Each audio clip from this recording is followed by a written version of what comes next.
Good morning and welcome to Muscle Maintenance with In Shape Fitness. I am Kim Watkins, your trainer for Monday, April 22nd. That means today is a new series with a level 1 workout, the easiest level of workout, which means not so much that I want it to be easy for you because it will be some work, but it's a foundational building block lesson, if you will, that you're going to take all through the week. So today's 2 sets will include 6 moves that are the easiest of the moves, and then as usual we'll tack on a layer of difficulty each day moving towards Friday when we have the most advanced, the highest intensity of our workouts at level 5.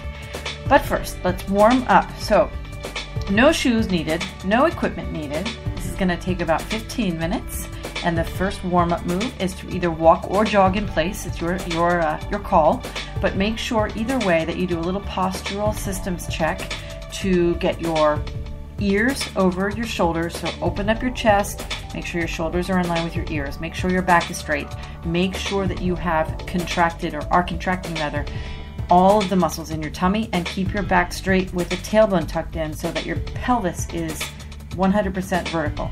Now march or jog for 30 seconds. Time starts now. Very good. We are going to be doing a little ballet, some balance work today. We're going to be doing some really basic fundamentals like squats and a warm-up for boxing that we'll be using later in the week. It's going to be lots of fun. So just shake off those cobwebs.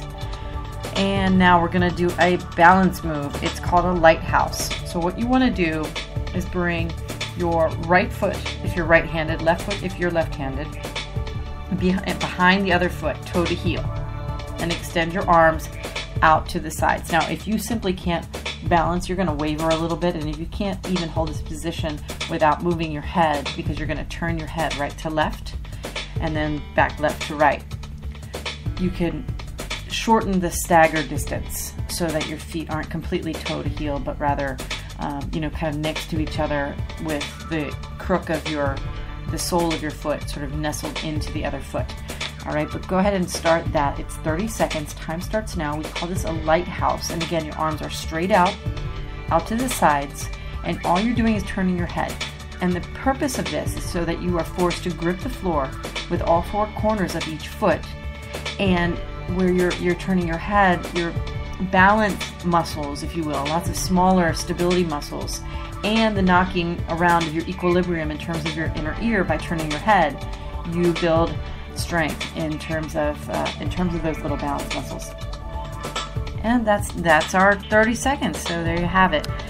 Okay, now the first thing we're going to be doing is the first position of ballet. Now this is very simple in that you're going to simply do another balance move, because once you start getting your heels are going to be together, your toes point out, and you can either bring your arms in front of your body in a circle like a ballerina, or over your head if you like, or on your hips. But I want you to try and force your feet to open up as much as possible with your heels touching, and you're just simply going to balance for 30 seconds. Okay, time starts now. And breathe. Contract all of the muscles in your pelvic floor. You're going to feel those muscles engage. You should feel your inner thigh muscles working as you stabilize your body weight. And this is going to be so good for you this week. We're going to be doing this position and or moving in this position all week long, which means you're going to, by the end of the week, you'll hopefully have a better sort of take on how helpful it can be to do a little bit of ballet in your everyday workouts. I love ballet. I was never a dancer. I think actually I might have been when I was about 5, but I'm not a dancer. I wasn't a dancer, but the fluidity of these moves is really impressive, and it will be very helpful to you in terms of building leg strength and not just quad strength, which is what a lot of workouts focus on. Okay, now bring your feet together, toes and heels touching. Press your knees together and sit partially down into an imaginary chair. We're going to do a chair squat. This is a sort of a yoga move, and it is a chair squat, so you're going to, but modified version. If you're very fit, you want to go all the way down into the regular chair, that's fine. But otherwise, just make sure that your knees don't go past the tips of your toes. And if you want to elevate your heart rate a little bit, Bring your hands forward, straight in front of your body, up at an angle. 30 seconds, time starts now. And this is our modified chair squat. So we'll be doing a number of different variations on the chair squat all week long, where you have one leg, right? Where you press the knees together, press your toes and heels together, and you're moving your lower limb as one unit, not two. So that's that, which means you also still want to focus on, especially the weaker of your legs, you want to focus on gripping the floor on all those connection points with your toes, the balls of your feet, and the heels of your feet. 3 more seconds. Awesome. Okay, the next thing we're going to do is what I call a boxing warm-up. So now separate your feet about hip width apart. You're gonna bend your knees a little bit, so you're kind of in a little bit of a squat, and you're going to make fists with your arms, and you're going to stand up real tall. And now what you're going to do is you're simply going to twist at your torso, not punching, but just sort of kind of getting ready to, kind of like you're teasing an opponent if you were boxing. So you're simply keeping your hips very stable and twisting at the torso real slow. It's twist, twist, twist, twist. I'll tell you when to start getting faster, okay? 30 seconds, time starts now.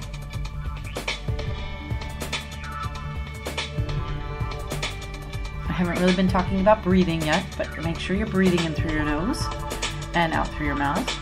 Really focus on the emphasis of taking that breath in through your nose, because it's the nasal cavity that has all of the right receptors, the chemical and neurotransmitting receptors, to prepare the air in the best way for its consumption into the body, its use in the bloodstream, and into therefore your muscles and tissues and whatnot. So you really do want to take your breath in through your nose as much as you can. Okay, and which means you're going to be on your knees. Though if you feel comfortable in a plank position already on your forearms, feel free to go right into a standard plank on your toes. But if you're on your knees, just make sure that your butt stays down. You want one straight line from the touch point, which if you're on your knees is the bottom of your thigh, to your head. Ready, set, and time starts now. If you're on your toes, that's perfectly fine as well. Again, just make sure that you keep your butt down. And if for some reason you can't hold the 30 seconds, which you're 10 seconds in now, you don't want to fall down to your belly. Very controlled, in a controlled way, lower your body down to your knees and hang in there for the last 10 seconds. Okay? Keep breathing in through your nose and out through your mouth. Squeeze your butt cheeks in order to really emphasize that contraction, those inner contractions that you don't really know even exist until you start doing this type of move. Okay, from here, let's go right into the modified push-ups. So now what you're going to do is you're going to put your hands on the floor and lift your body up into a push-up start position. Once again, they're modified, so you can do these on your knees, and I like you're starting on your knees in terms of push-ups. We did these last week. Push-ups are among my favorite of all exercises. Now you're going to bend your elbows as you lower your body, and then exhale as you press into the floor with all connection points of your fingers and hand and the heel of your hand. Don't just allow your body weight to be supported by the heel of your hand, which some people do, right? And then come up, and then, again, go back down. Ready, set, and 30 seconds. Time starts now.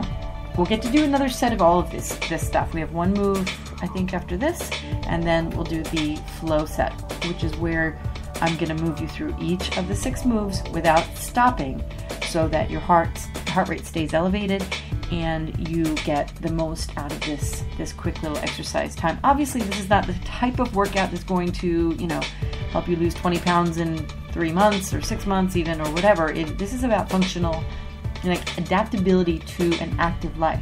Because if you get up every morning and you do a little something, you are able to get away without going to your gym. And no one should go to a gym. It's, unless you just want the company. You want to meet guys, meet girls, which, hey, that's a perfectly good reason to do it. Or get away, just be, alone by yourself for a while. Okay, turn your body over, by the way, and let's do a basic crunch. So plant your feet on the floor, knees bent, hands behind your head, draw your navel in towards your spine, and exhale, lift up. 30 seconds, time starts now. Good solid crunches. Remember to pause at the top because that switch of directions is the pinnacle, it's the apex of each repetition, and you get the most mileage out of the cells in your body, the tissues, having to control that change in direction. So the more control you have, the more precise you contract the muscle and then expand the muscle, the more you're going to, well, the less you're going to have to work out, which is the bottom line. Who wants to work out longer than 15 minutes? Unless you're training for something specific, running or cycling or doing some sort of swim meet or whatever it is, you really don't want to have. Okay, time for the second set. So stand back up for me. And we're going to go right on into the ballet move, first position. All you're going to do is hold the position. Ready? Let's start in 10 seconds actually. Give you just a couple more seconds to get ready. Heels together, toes all the way out, and 30 seconds. Time starts now.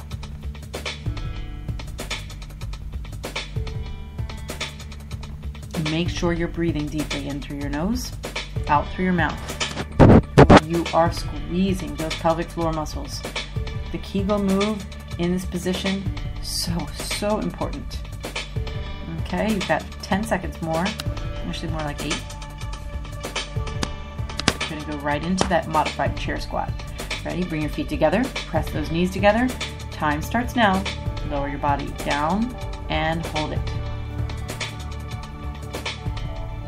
Very good. Good. About 10 seconds in, keep breathing. Again, in through your nose, out through your mouth. Your hands can be stretched out in front of you towards the sky, if you will, in salute to the sky. Or you can keep them on your hips if you like. Just hang in there for another 8 seconds. Awesome. All right. Get yourself ready. We're going to do that boxing move again. So start making your fists. Stand up. Separate your feet to hip width apart. Make sure your pinky toes and heels are in line. You don't want to turn your toes out, in other words. Bend the knees, and you're going to twist.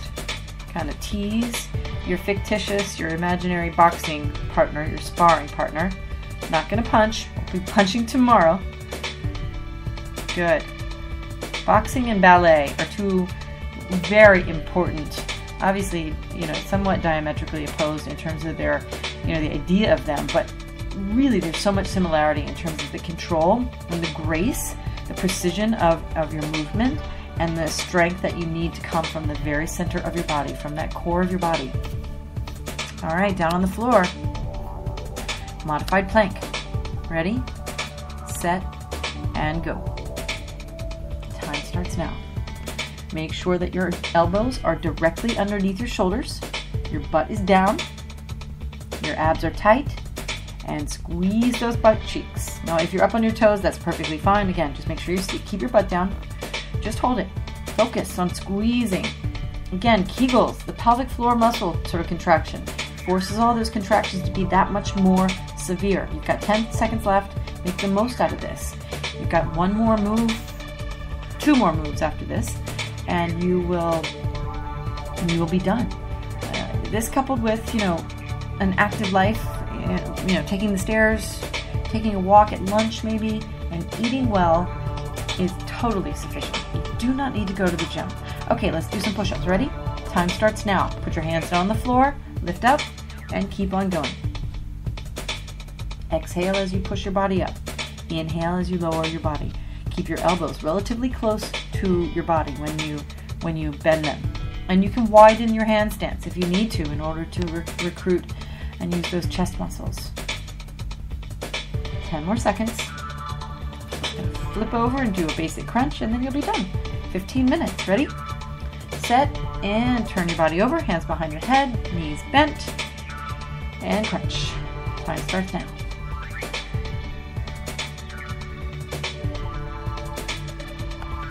Keep breathing. Contract those abs. Bring your belly button back towards your spine as you lift up when you exhale, and lower as you inhale. Try to get your body a little higher each time. And don't round your spine. Look up at the ceiling and keep a relatively flat back, right? Finish the one that you're on. Excellent. Good job. Congratulations, you made it through the Monday workout. Always hard to get over the weekend, sort of, I always have a hangover on Monday mornings. I feel like I just need an extra day, but it's good to do something because it sets a tone that is positive for the whole week. Now, tomorrow and Tuesday, I hope you join me. Thank you so much for joining me today, but I hope you join me tomorrow for level 2. This is going to be a great week of workouts, so don't miss it. I'm Kim Watkins from InShape Fitness. If you have any questions, find us on the internet, inshape-fitness.com, and I'll see you tomorrow. Have a great day.